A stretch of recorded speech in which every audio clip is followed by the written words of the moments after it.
Trinidad and Tobago. Location: Trinidad and Tobago is situated in the Caribbean Sea off the northern edge of the southern American mainland, just off the coast of Venezuela. It is part of the Lesser Antilles in the West Indies, geographically positioned between the Atlantic Ocean and the Caribbean Sea. The island lies close to the continent of South America, separated by the Gulf of Paria. Physical features: Trinidad, the larger of the two islands, is mostly flat and some low mountain ranges and fertile plains. Tobago, the smaller island, is more rugged and mountainous. This region lies close to the Orinoco River Delta and experiences tropical maritime climate.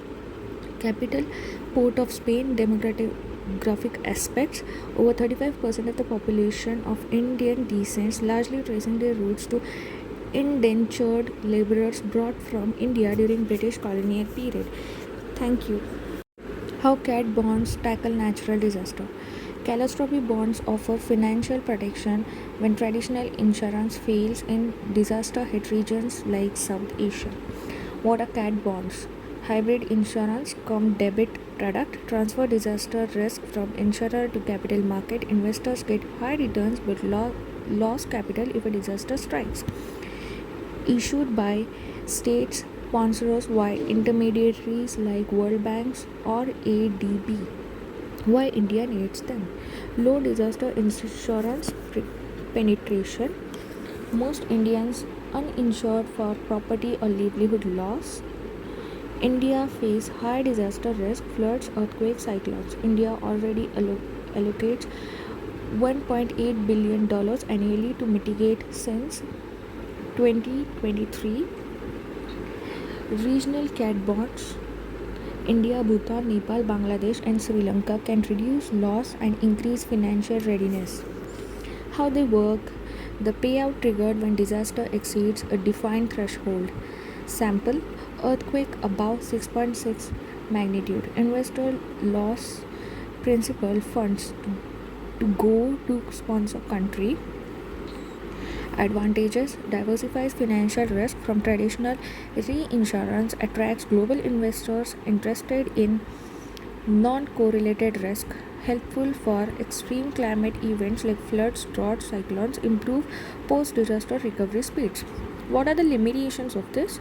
Poorly designed bonds may fail to trigger payout despite severe disaster, require robust data, transparent verification, and payout system. Thank you.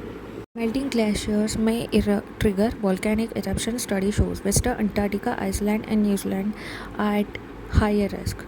Key findings: melting glaciers and ice cap due to global warming reduces pressure on magma chambers. This pressure drops allows magma and gases to expand, triggering explosive volcanic eruption. West Antarctica has over 100 volcanoes under ice and is most at risk.